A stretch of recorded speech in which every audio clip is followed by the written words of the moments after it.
50 British MPs call for children from Gaza to receive medical care in the UK.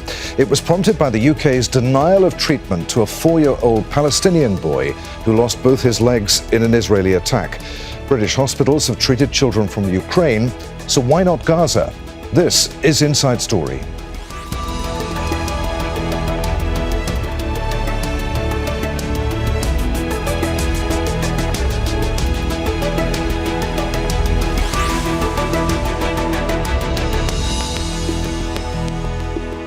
Hello, welcome to the programme. I'm Adrian Finighan. Children have been the majority of victims in Israel's war on Gaza, with thousands killed, maimed or injured. Gaza's healthcare system has collapsed, with its hospitals bombed and medical staff shot dead. The lack of basic medicine has seen medieval methods used to amputate limbs, with wounds treated with sugar instead of drugs.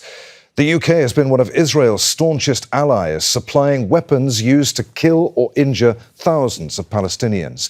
Yet a 4-year-old boy from Gaza who lost his legs and most of his family was denied treatment in the UK, unlike children from Ukraine.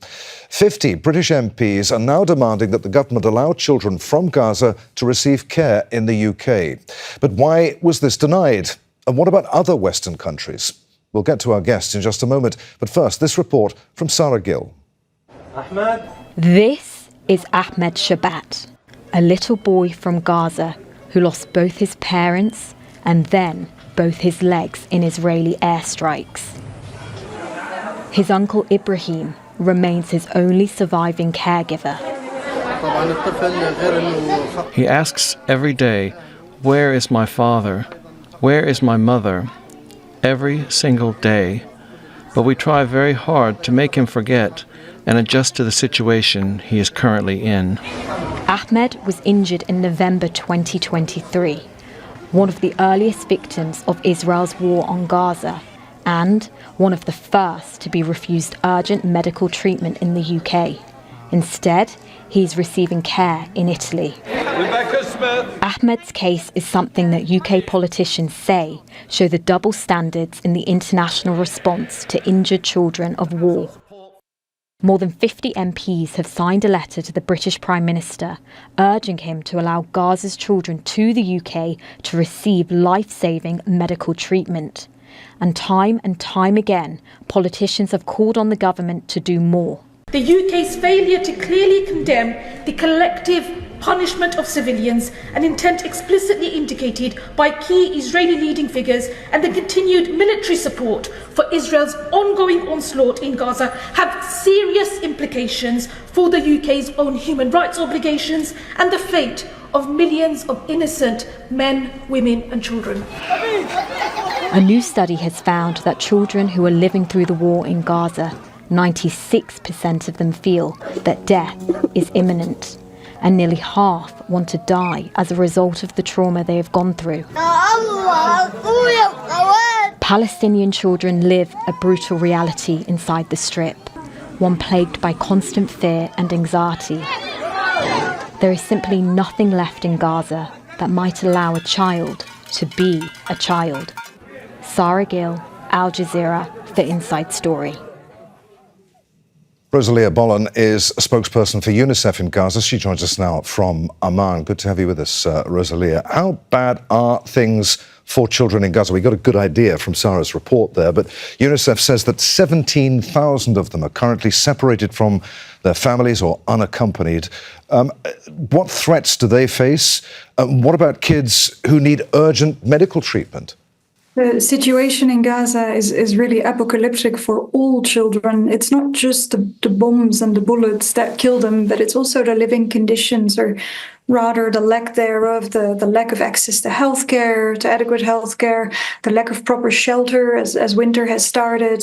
Shelters are like makeshift tents made of whatever material people can get their hands on, so they don't protect families. Families go hungry. You'll have seen a famine alert that was issued for northern Gaza, but in the south and center too, severe hunger is increasing. And diseases are rampant. I've been to many shelters where there's chickenpox, hepatitis A. Nearly all children I speak with have diarrhea. So the conditions are really, really bad. And the suffering is not just physical, it's also psychological. And what sort of response has there been from the international community to the medical needs of kids in Gaza? Yes, since you're asking specifically on the medical needs of child patients, the needs are overwhelming. Right now, there are hardly any functional hospitals in Gaza left. There's a few hospitals that are partially functioning, but there are no sites where you can get full-fledged, adequate medical treatment. Doctors tell me they're beyond despair. They want to help the patients there, and they simply can't because they don't have the right medicines and the right equipment. In fact, one hospital I visited, Nasser Hospital, I met with an 11-year-old boy who had leukemia, and his mother and the doctor told me that at best, what the hospital can do is give him morphine when it comes in. So some pain alleviation, which is by far insufficient, but they can't actually treat him.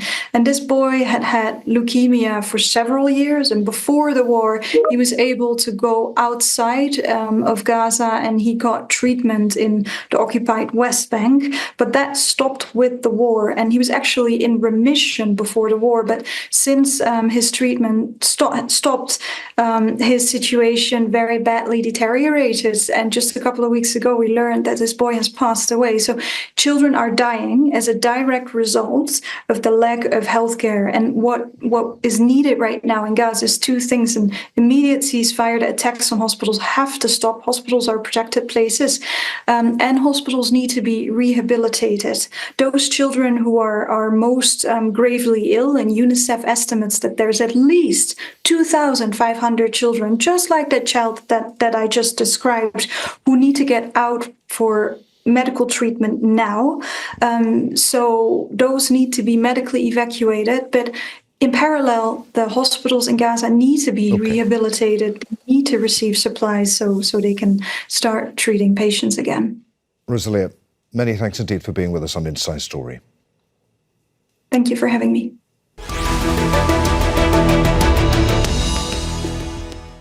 Let's bring in our guests for today's discussion. From London, we're joined by Dr. Victoria Rose, a plastic surgeon who's been on recent medical missions to the hospitals in Gaza. From Tromsø in Norway, we're joined by Dr. Mads Gilbert, a doctor specialising in emergency medicine who's worked in Palestinian healthcare in Gaza for more than 30 years. And from London, Jeremy Corbyn, an independent member of the British Parliament and a former leader of the Labour Party. A warm welcome to you all. Jeremy, let's start with you. Why have you felt moved to write this letter? What response have you had to it?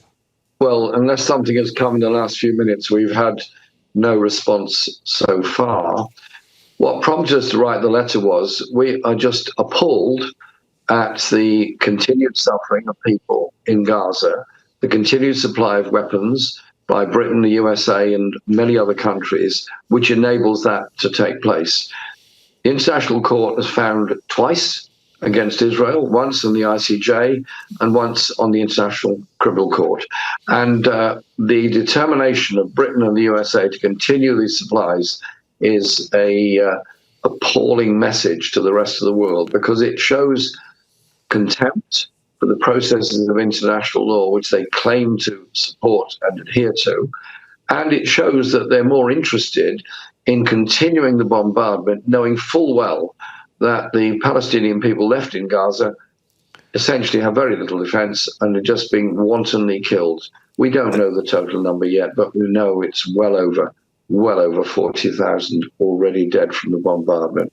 So our message is quite simply, it's got to stop. As you say, Jeremy, there's been no response, though, so far. Why do you think that is?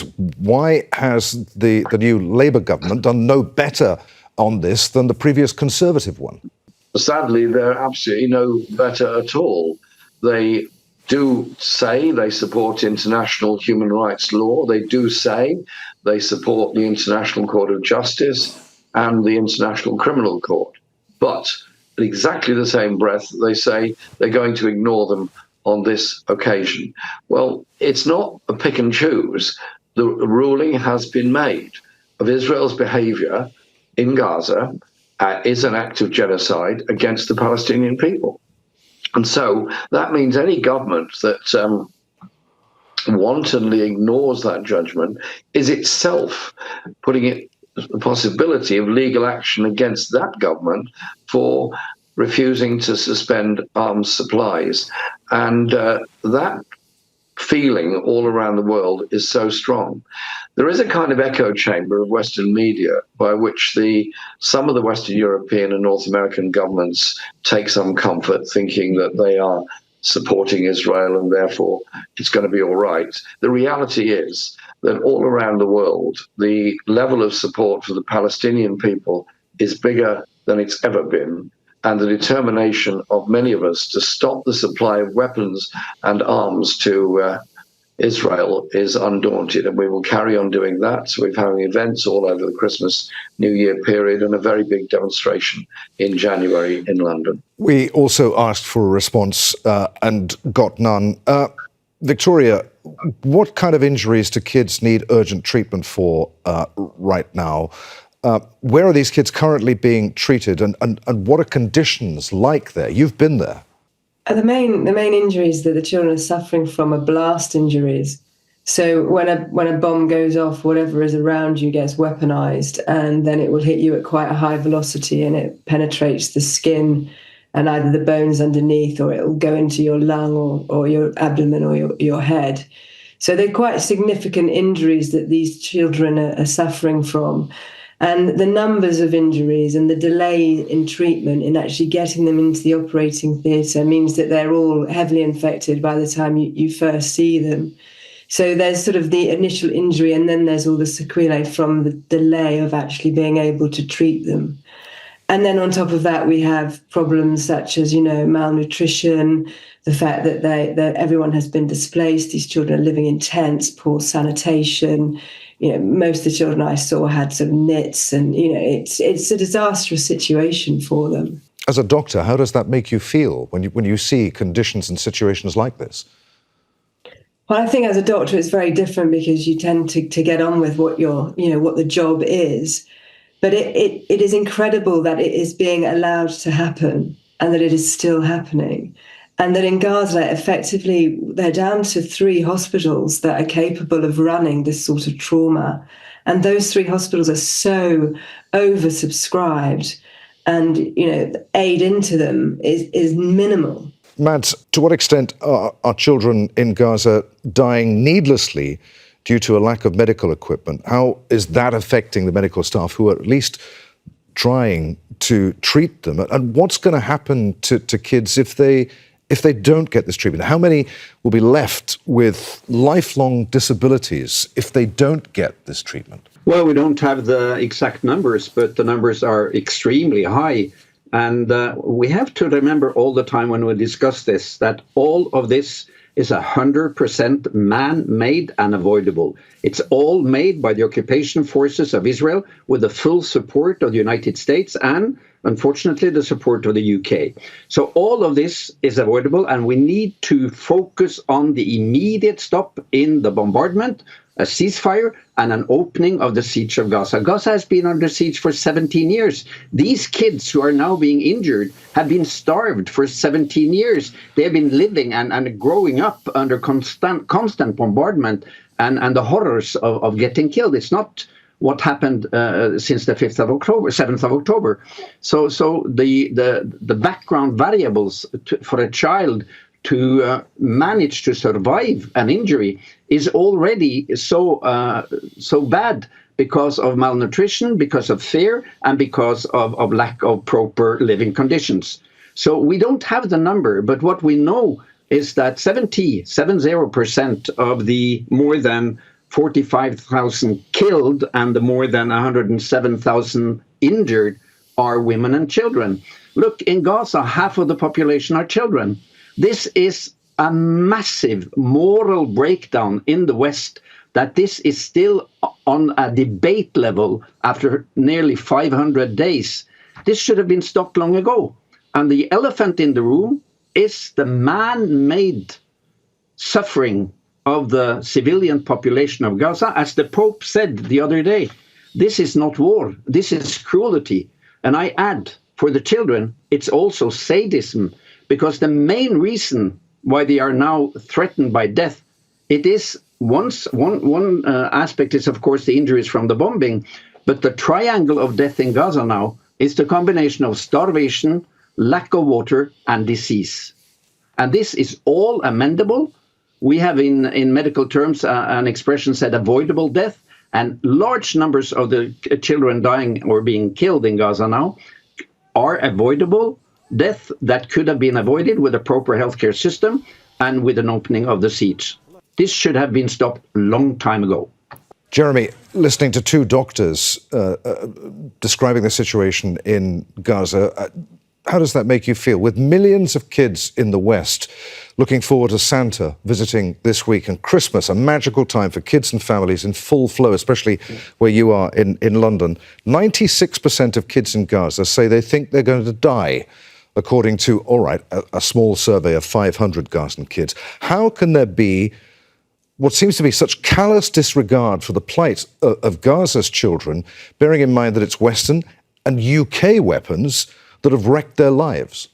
You are right. It is UK and US weapons that have wrecked their lives. It is the UK arranging for the transport of equipment through the RAF base in Akrotiri in Cyprus into Israel, and it is the bombardment of Gaza as a result. Additionally, the Royal Air Force has undertaken an enormous number of overflights of Gaza, collecting a great deal of information. I want to know what the information is being used for. Is it going to be used to arraign Israel before the International Court of Justice and, of course, the International Criminal Court, or is it to enable Israel to be more efficient in its bombing campaign? I feel very, very angry about it and very depressed. I live in a very mixed community in North London. There are people of all faiths and none. There are people of great humanitarian sense, and all of them are collecting whatever they can, wherever they can, to provide aid for the children in Gaza. But the real aid that could be provided is if Britain stopped the supply of weapons, stopped allowing the bombardment to take place, and recognised Palestine as a message to the rest of the world. And I really do take my hat off to the doctors we have on and many other doctors. Mads and I go back a very long way, and he's fought an incredible campaign on behalf of the Palestinian people for all of his life. So I want to say, on behalf of a lot of humanitarian people all around the world, thank you, because I know the abuse you've received for stepping up for the Palestinian people. Jeremy, I'll come back to you in just a moment. I just want to play you a little soundbite of Prime Minister Starmer speaking in Parliament just a few weeks ago. Have a listen to this. Will the Prime Minister share his definition of genocide with this House, and will he state what further action he is prepared to take to save lives of desperate and starving men, women and children, given that we now hold the presidency of the United Nations Security Council? It would be wise to start a question like that by reference to what happened in October of last year. I'm well aware of the definition of genocide, and that is why I've never described this and referred to it as genocide. All right, so Keir Starmer says that he knows what a genocide looks like and that this isn't one. What do you make of that, Jeremy? Jeremy, you said there's been no response to your letter. This is a political decision, do you think? Indeed, it is a political decision. He knows full well what the definition of genocide is. He knows full well that the ICC and the ICJ have both reached a very strong conclusion after a great deal of deliberation. He knows all of that, but he decides to somehow or other claim this isn't really a genocide. Well, if you're bombing in Gaza specifically to kill and destroy Palestinian people by targeting them, then that is an act of genocide, and that is what's been made clear. So I don't think we should be discussing Keir Starmer's semantic view on this matter. We should be demanding of Keir Starmer, what are you actually going to do to bring about a ceasefire and stop the continuous supply of bombs that are being used to kill people in Gaza? They're coming from the USA, from Britain, via a British base into Israel, and then being bombed on defenseless people in Gaza. Words fail me about how disgraceful the situation is. Victoria, as we heard from Rosalia at the beginning of the programme and in Sarah's report, Children in Gaza are living in constant fear and in a state of anxiety, as well as the physical injuries many of them have suffered. There are going to be mental scars. There are mental scars. This war has robbed them of their childhood. How will we deal with not just the physical injuries, but the psychological trauma that they have suffered? Is it something that is going to have to wait until the fighting ends? Are we going to see a generation of kids growing up with severe mental health issues? I think this is the issue about getting aid workers in. We do have mental health specialists that have been going into Gaza before and even during the war.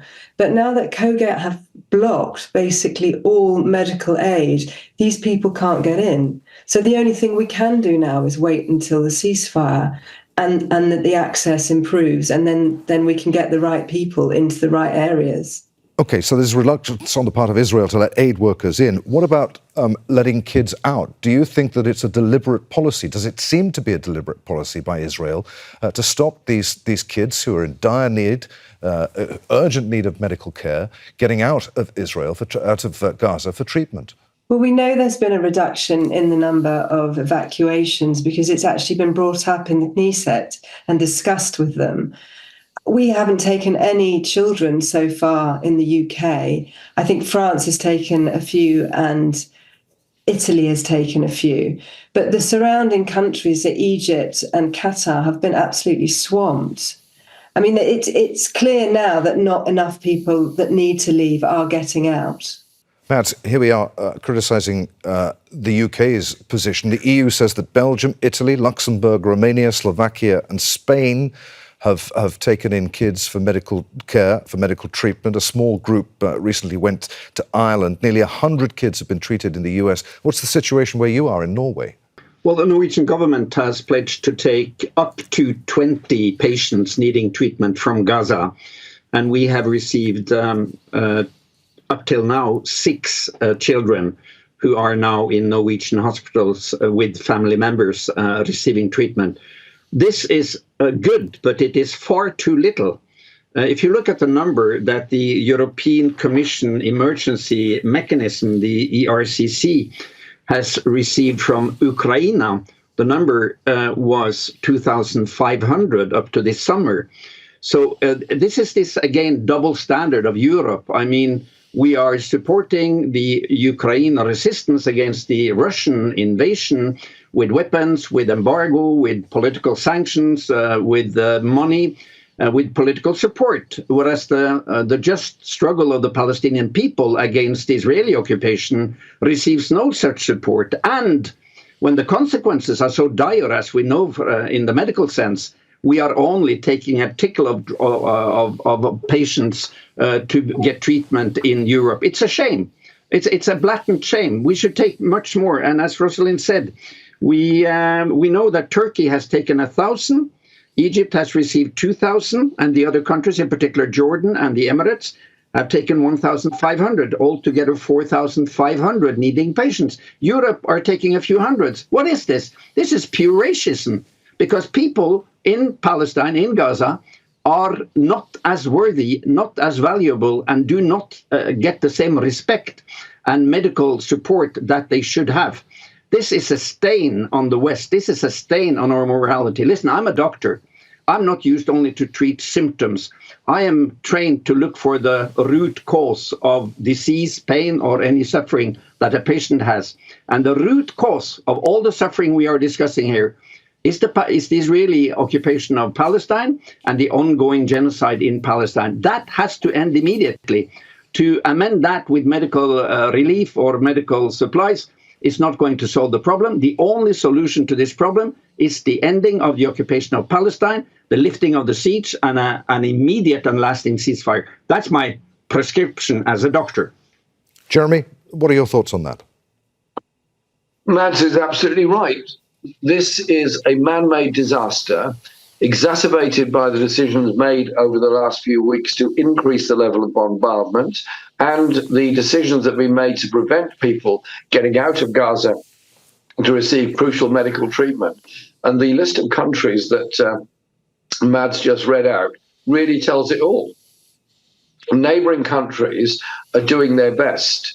Europe, which is making a great deal of money out of arms sales to Israel, providing huge amounts of resources to Israel to continue its occupation and bombardment, is not taking people who desperately need medical attention. So our campaigns here in Britain are about the justice of the Palestinian people, but above all, a demand on the British government: stop the arms supplies immediately, support the ceasefire immediately, and give medical support to bring people out who can be treated in hospitals, either on naval ships or anywhere around the world. This is critical.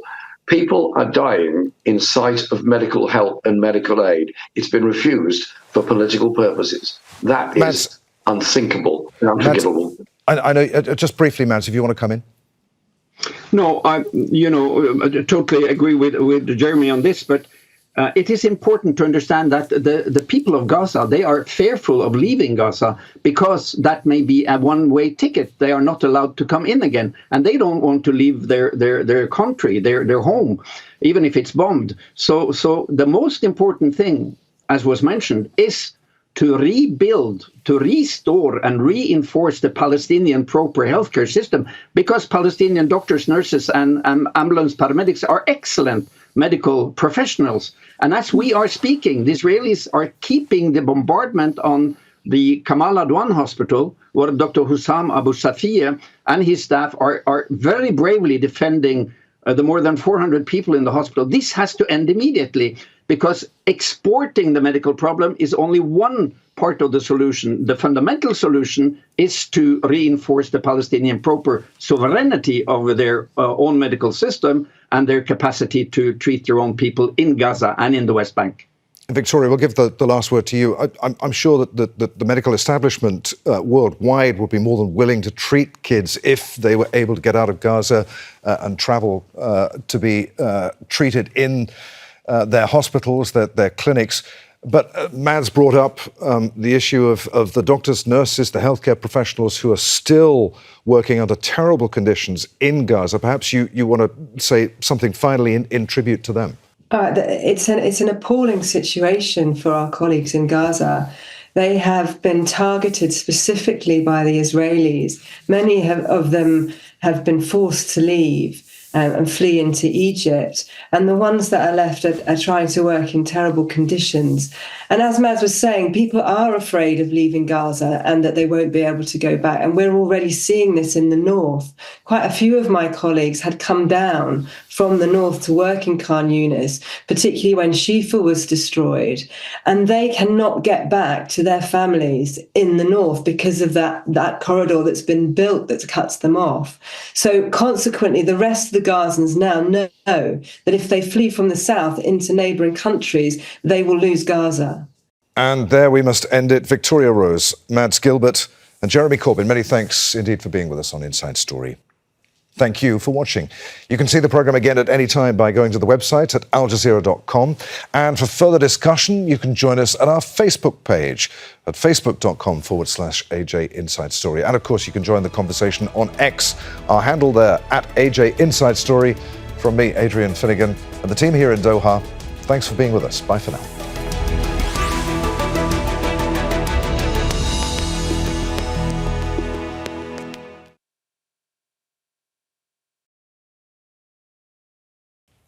Make sure to subscribe to our channel to get the latest news from Al Jazeera.